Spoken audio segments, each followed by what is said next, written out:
This is Set Him Free, a Sanderside's Podfic written by myself. Chapter 1.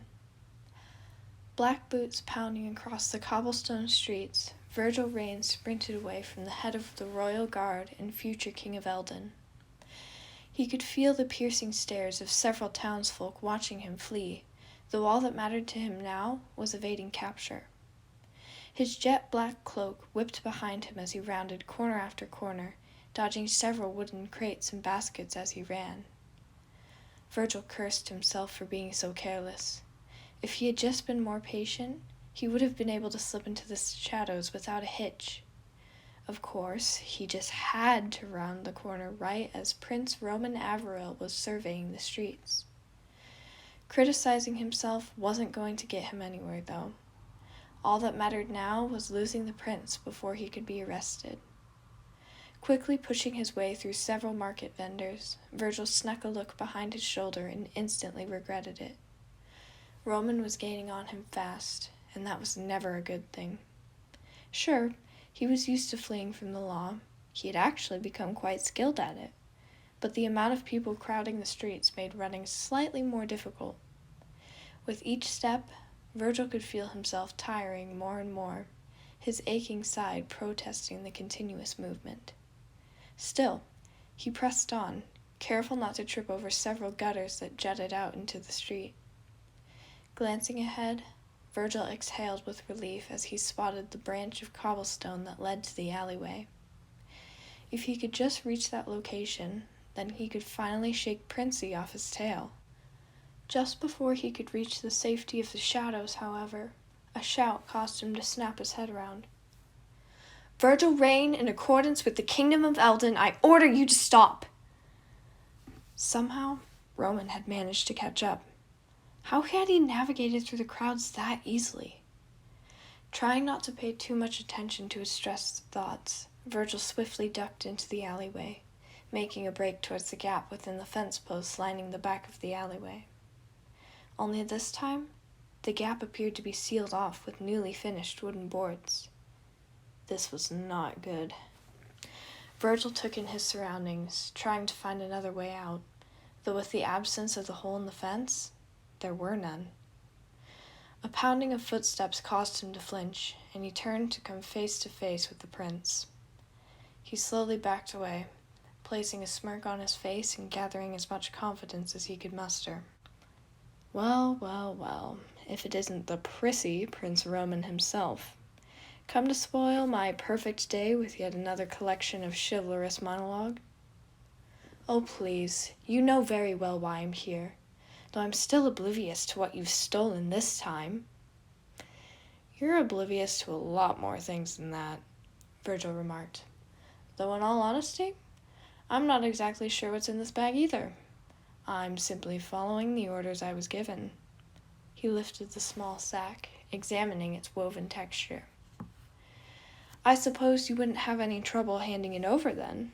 What's the point in stealing when you don't know what you've stolen? Nice try, but I'm not going to let you receive this that easily. Might as well skip along home to your palace. I wouldn't want my daily chores to interrupt your afternoon tea party, and I'm sure you wouldn't either. Must you always be this way? I'm beginning to feel that you don't actually enjoy our lovely little conversations. That would be an accurate assumption.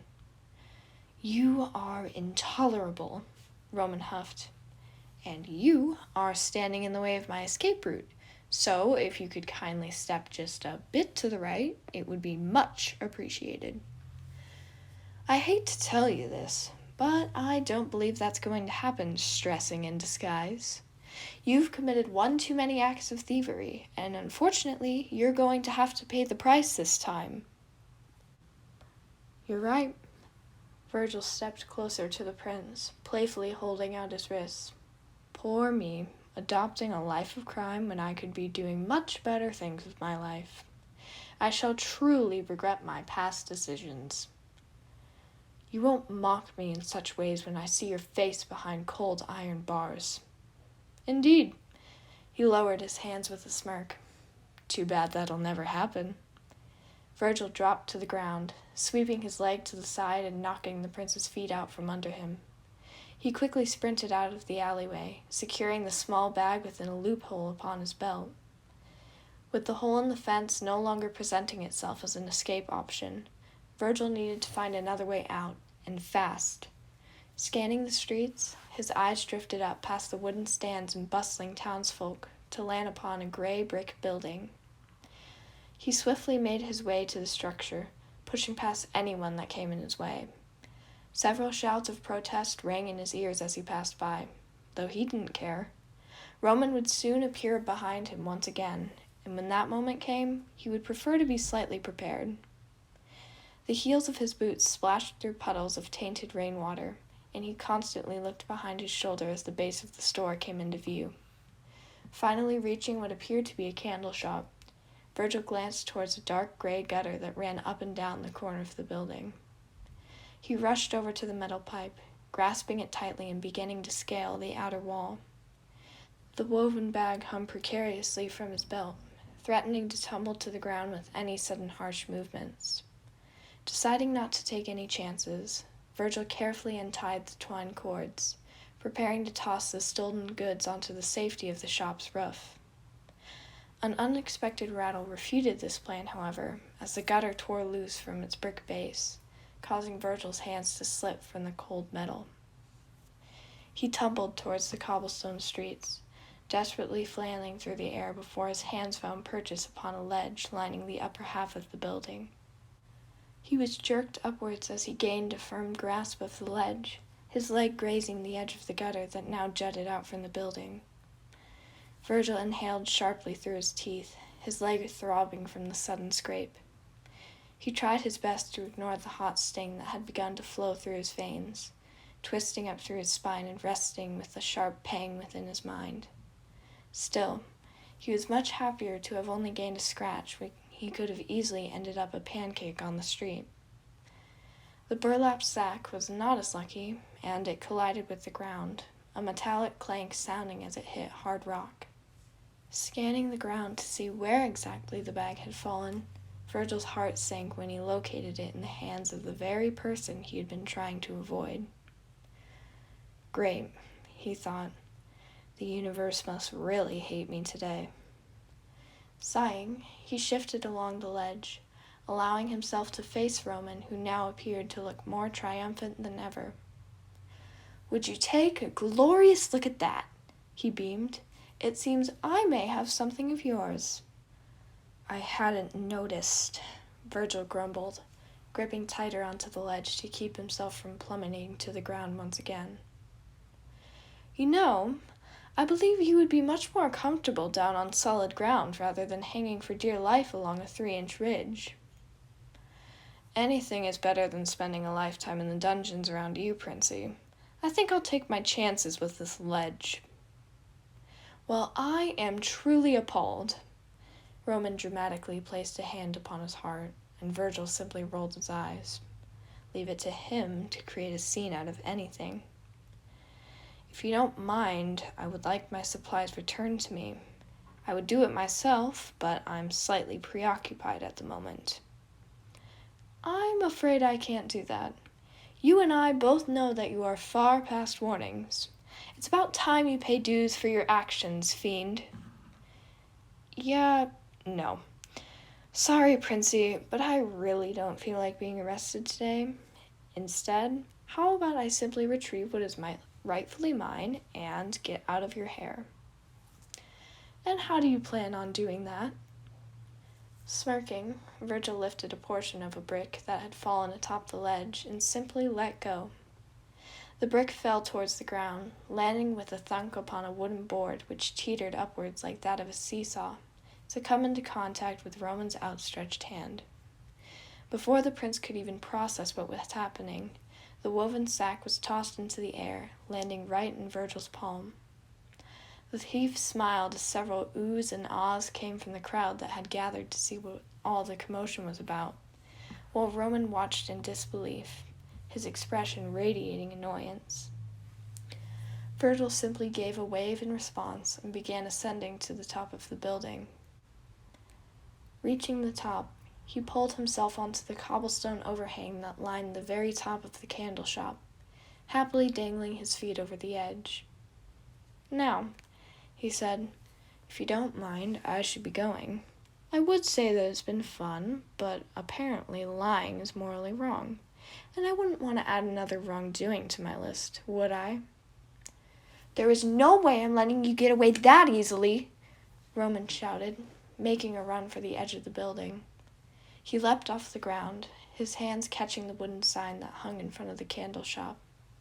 Swiftly propelling himself upward, the prince grabbed the bottom ledge, pulling himself up to meet Virgil's eye level. Virgil instantly backed away, preparing to make a run for it. Roman instinctively shot his hand out, his fingers wrapping around soft black fabric and forming a tight grasp on the darkened cloak. Virgil yelped as he was yanked backwards, his feet falling out from underneath him.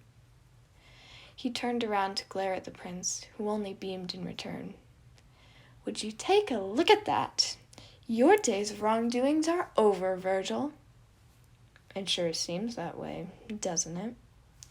The thief's glowering expression suddenly shifted into a smirk as he raised his hands to the golden clasp holding the two ends of his cloak together. In one swift motion, Virgil unclasped the garment and placed his boot upon the prince's shoulder, pushing him backwards and disturbing the precarious balance he had formed on the ledge. Roman fell towards the streets, cloak still grasped tightly in his fingers.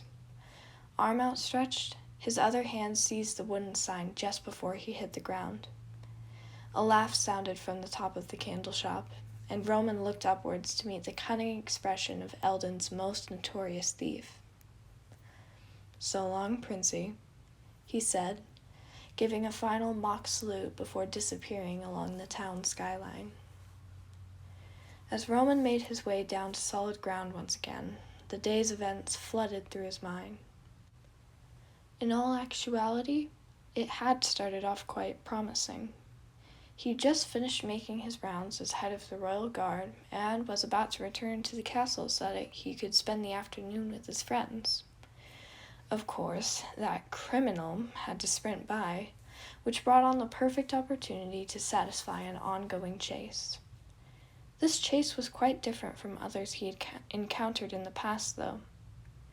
Other thieves were usually quite naive, only relying on brute strength and a lack of speed to escape. They would be caught easily, backing themselves into corners or simply giving up. It was a tedious job, especially considering how oblivious most of the criminals could be. Though as the future king walked through the streets, he was reminded of the methods adopted by wrongdoers of the past, compared to the one he had yet to apprehend. Virgil was cunning. Virgil was attentive. Virgil was not like other thieves. This has been Chapter 1 of Set Him Free. Thank you so much for listening, and I will see you next time for Chapter 2.